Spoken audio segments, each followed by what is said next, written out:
Olá, hoje nós vamos conversar sobre o livro 1984. Um livro, na minha opinião, de leitura densa, um pouco difícil, porém essencial para compreendermos sobre política, regimes totalitários e influência do Estado sobre suas populações. Tá? Mas antes de começar, deixe-me apresentar. Meu nome é Roberjan e este é meu canal. Um canal onde nós, eu e você, vamos conversar sobre livros e leituras de vários gêneros literários. Até porque se o livro é bom, ele merece ser comentado. Agora deixa eu te pedir um favor. Aproveita que você está aí, se inscreve no canal, que aqui vai ter vídeo sobre vários livros importantes, sobre vários livros de vários gêneros literários, tá bom? Já que você já aproveitou para se inscrever, também curta e compartilha para que esse vídeo chegue a mais pessoas e o canal possa crescer. Agora, indo direto ao ponto e falando sobre o livro, nós temos que falar no começo, antes de falar sobre o livro, umas coisas importantes para entendermos o contexto em que esse livro se passava, tá? Esse contexto diz respeito ao quê?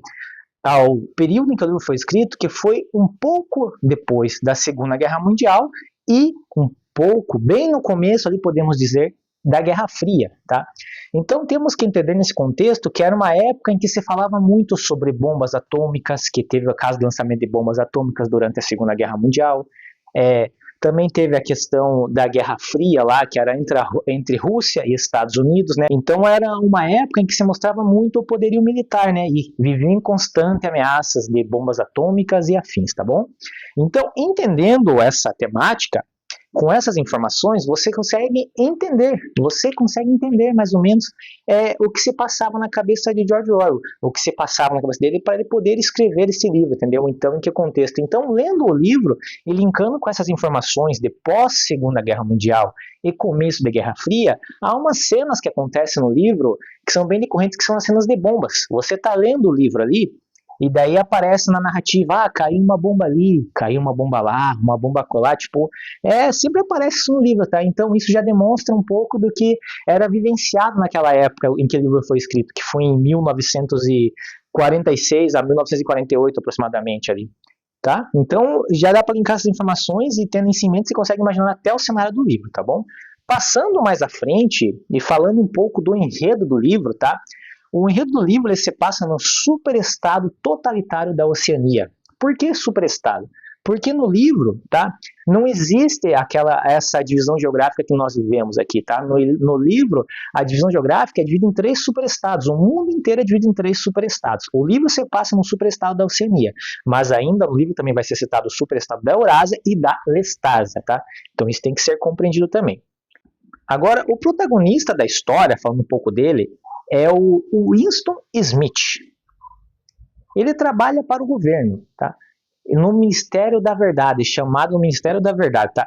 A função do Winston é reescrever a história, coloque-se reescrever a história em duplas aspas, tá bom?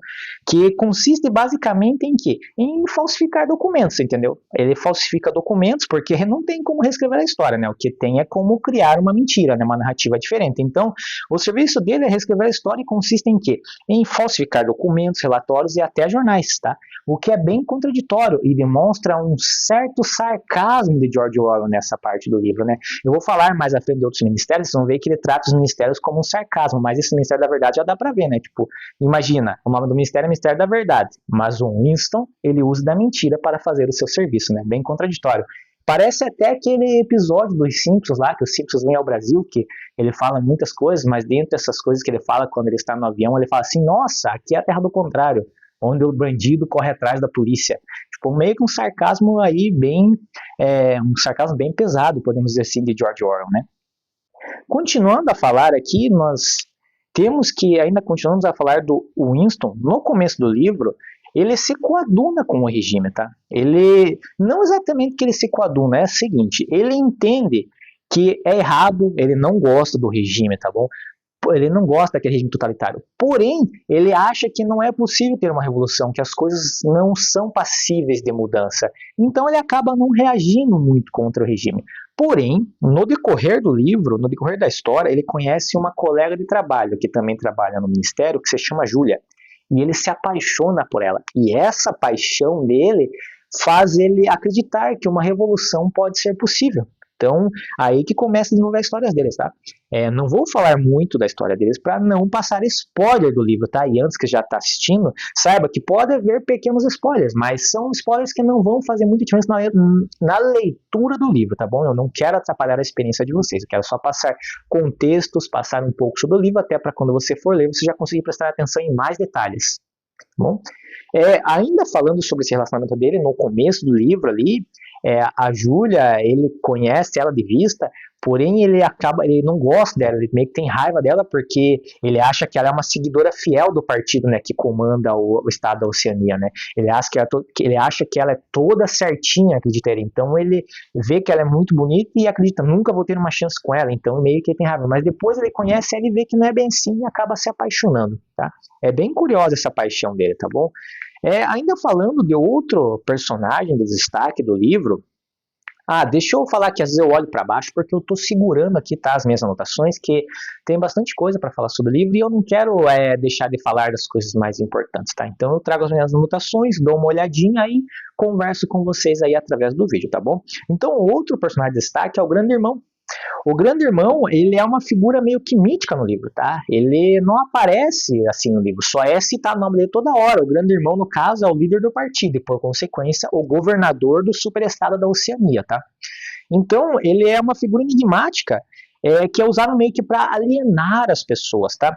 O Grande Irmão, por exemplo, quando você fala dele, você fala muito dele referenciando-se a cartazes no livro. Por exemplo, o personagem está andando pela cidade e daí fala que tem um cartaz logo acima dele, logo atrás dele ali, sabe?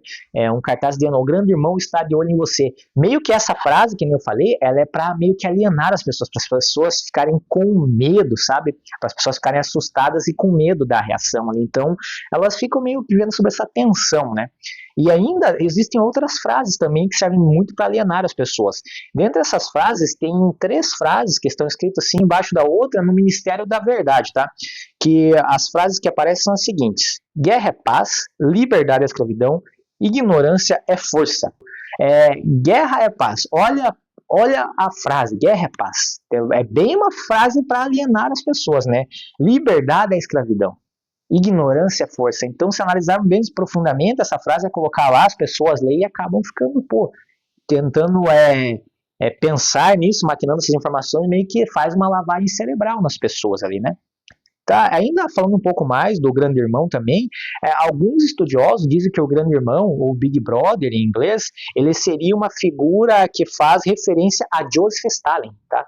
E aqui já cabe uma explicação, pode ver, o George Orwell, tanto no livro A Revolução dos Bichos, quanto nesse livro, ele faz algumas referências à Revolução Russa ou à Rússia, né? Mas por quê? Porque o George Orwell, ele é considerado, acho que ele falava que ele era um socialista democrático, portanto ele era socialista, mas ele não era de acordo com o socialismo que era pregado na Rússia naquele tempo, na União das Repúblicas Socialistas Soviéticas, tá bom? Então, essa explicação dele sempre falar da Revolução Russa ou falar de personagens que estavam envolvidos na Revolução Russa, tá bom? Outro ponto a ser ressaltado sobre o livro é o regime de vigilância demasiado que o partido exerce sobre a população, tá? A vigilância se dá de várias formas, e entre essas formas de vigilância está, por exemplo, as teletelas. As teletelas que seriam como se fossem televisores que tem em todos os lugares, tipo, desde locais públicos até nos lares das pessoas, nos recantos mais íntimos dos lares das pessoas, tá? As teletelas seriam como se fossem televisores de dupla face, que você vê a imagem TV, ou seja, você é vigiado constantemente, tá?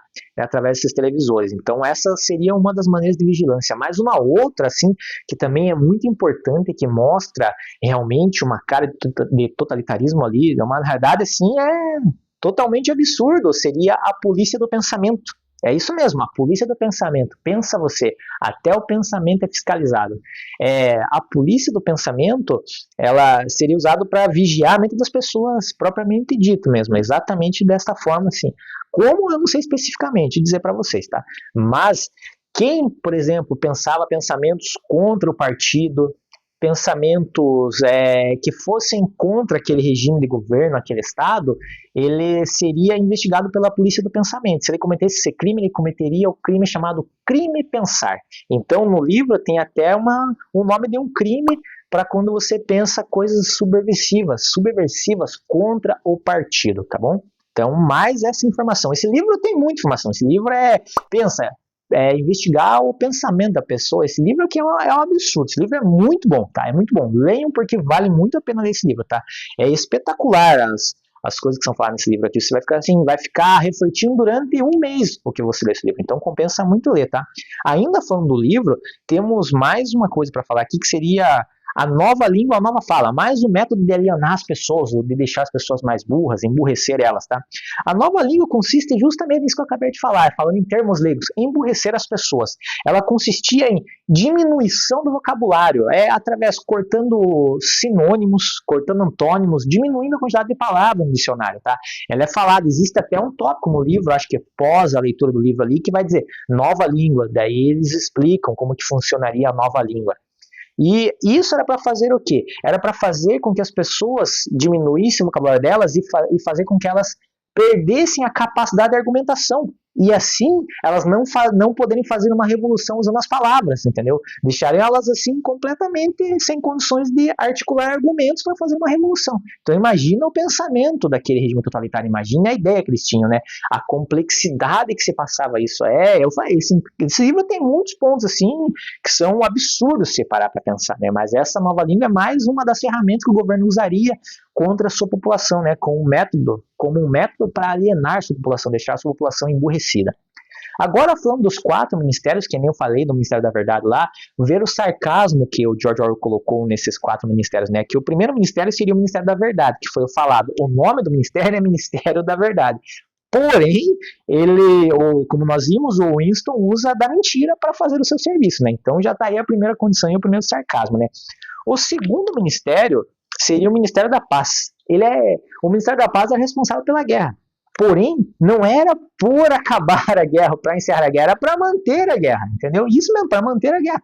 Porque a guerra deixaria as pessoas entorpecidas, né? E esse torpor nas pessoas impediria que elas lutassem contra o regime que elas estão vivendo, porque elas estão preocupadas com a guerra, elas estão sempre pensando na guerra, porque há aquele indício de bomba caindo ali, de que eles estão em confronto com outro superestado, entendeu? Então as pessoas ficam pensando nisso e esquecem as coisas que elas vivem dentro do seu próprio estado. O outro ministério seria o Ministério do Amor. O Ministério do Amor é garantido para garantir a lei e a ordem do Estado. Mas e como que o Estado fazia isso? Dando abraços e beijos nas pessoas? Não, não é, né?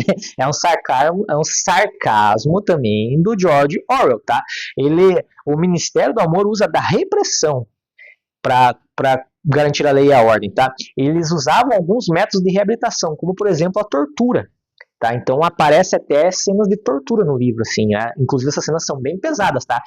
Esse livro, tem que dizer para vocês, ele é um livro muito interessante, um livro que você vai aumentar a sua visão de mundo, mas não é um livro fácil de ser digerido, tá? Tem cenas pesadas mesmo, tá?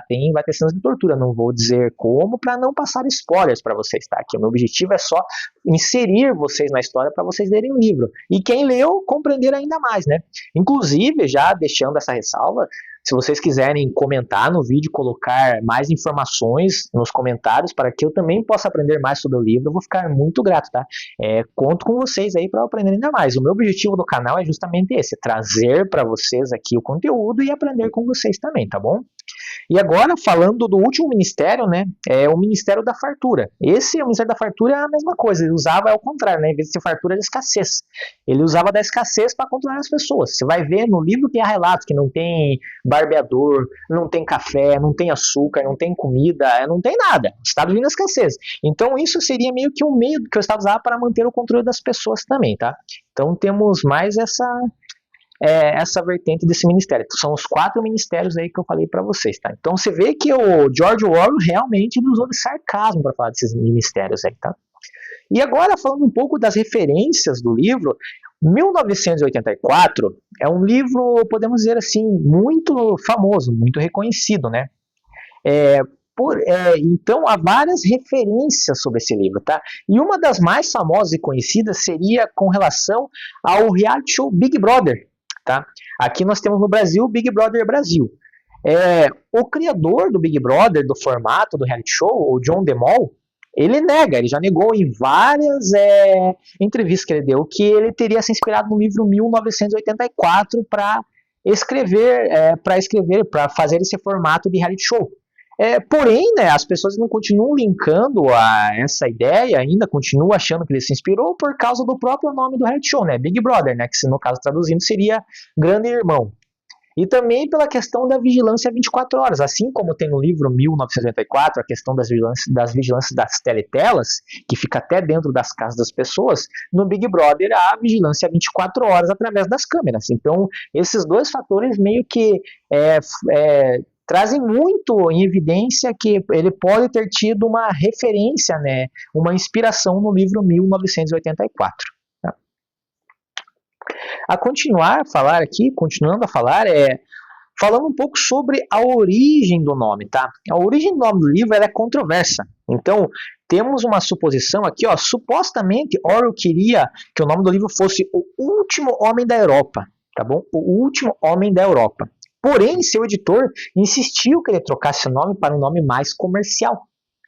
Então, ele pegou e mudou o nome do livro para o livro 1984, tá bom?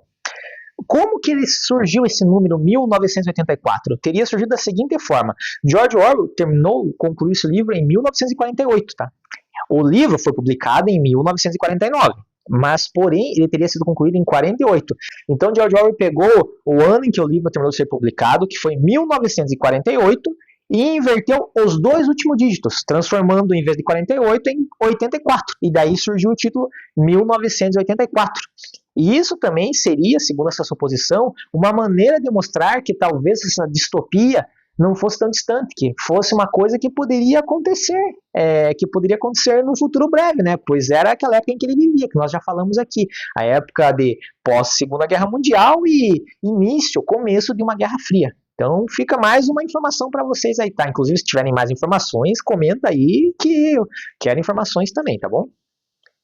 Agora, falando de um fato curioso também sobre o livro, esse fato eu até vou ter que explicar para vocês aqui. O livro, em 2017, sua venda aumentou em 9.500% nos Estados Unidos. Então, qual foi o motivo dessa venda aumentar tanto nos Estados Unidos? Deixa eu explicar melhor essa história para vocês aqui. Houve uma cerimônia de posse do então presidente Donald Trump, em 2017, tá? E o porta-voz naquela época, o Sean Spicer, ele declarou que o evento atraiu o maior público da história. Esse evento de posse do Donald Trump. Porém, o fato não era verdadeiro. Então, esse fato não era verdadeiro, a mídia começou a se questionar sobre esse fato, ele disse, né? E então, a mídia, posteriormente, conversando com a assessora especial Kellyanne Conway, questionou ela sobre isso, sobre esses fatos que não eram verdadeiros. Só que a assessora especial, ela não negou os fatos.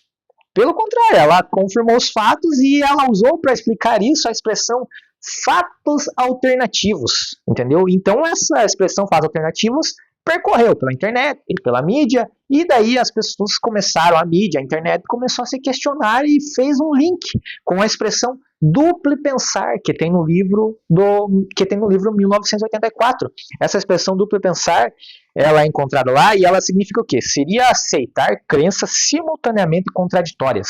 Então é isso que significaria a expressão duplo pensar. Então esse link, essa ligação da expressão fatos alternativos com a expressão duplo pensar teria feito as buscas do livro crescer e, consequentemente, as vendas subiram 9.500%. Vendo na reportagem, inclusive, eu vi que a Penguin teve que até imprimir, né, mais livros, não sei se é esse termo correto, mas teve que imprimir mais livros para vender às pressas, porque a venda aumentou assim vertiginosamente. Então pensa que curioso esse fato, né? Para vocês verem a importância que tem esse livro, né? Realmente esse livro tem uma importância no mundo muito significativa, né? Porque pode ser inserido em vários contextos, né? É um livro realmente um clássico importantíssimo para se ler, tá? E agora tem mais um fato, um último fato, a respeito do George Orwell ter sido aluno do escritor Aldous Huxley, tá? Eu trago esse fato aqui pela seguinte questão. Aldous Huxley, ele escreveu o livro Admirável Mundo Novo, em 1932, que também é um livro que seria uma distopia futurista, tá? Deixa eu mostrar o livro para vocês, eu separei ele aqui, tá? O livro do Aldous Huxley é esse aqui, ó, Admirável Mundo Novo. Então também é uma distopia futurista, assim como 1984. Esse livro do Aldous Huxley, ele foi escrito 17 anos antes de 1984. E ele tem esses pontos de semelhança, né? Uma distopia futurista, fala sobre governos totalitários. E agora eu trago a questão seguinte: será que George Orwell se inspirou no Aldous Huxley para escrever o livro 1984? Acredito que há evidências que pode ter sido, mas que pode ter sim se inspirado, né? Mas fica aí para vocês se questionarem também, tá? Também fica o fato que durante as pesquisas das reportagens que eu li, também aparece ali que o George Orwell, inclusive, assim que ele terminou de escrever o livro, ele fez questão de mandar uma cópia do 1984 pro Aldous Huxley, né? Pensa, e esse livro, Admirável Mundo Novo, também é muito bom, eu já li ele. Porém, a leitura que eu fiz dele já faz algum tempo, então eu vou reler ele de novo e futuramente eu venho aqui falar um pouco desse livro, tá bom? Então fica aí essa questão para vocês, tá? Será que ele teve inspiração ou não do seu professor, tá? Agora, a pergunta que eu faço para vocês é a seguinte: vocês já leram o livro 1984? Vocês gostaram desse livro? Qual vocês preferem, o 1984 ou a Revolução dos Bichos? E diz aí para mim nos comentários, estou curioso para saber, tá? Inclusive, se vocês tiverem uma indicação de algum outro livro do George Orwell para eu ler, podem me indicar que eu vou adorar ler esse livro, tá? Procure indicações também de leituras aí, tá bom? E agora deixa eu só pedir um favor para vocês, tá? Não se esquece de se inscrever no canal. Se inscreve no canal que aqui vai ter vídeos sobre livros e leituras de vários gêneros literários, tá bom? Para nós podermos discutir e debater aqui, tá? Então, não se esqueça também de curtir e compartilhar esse vídeo, para que esse vídeo chegue a mais pessoas e o canal possa crescer, tá? Não se esqueça, conhecimento é a chave ao poder, tá bom? Abraço, até o próximo vídeo.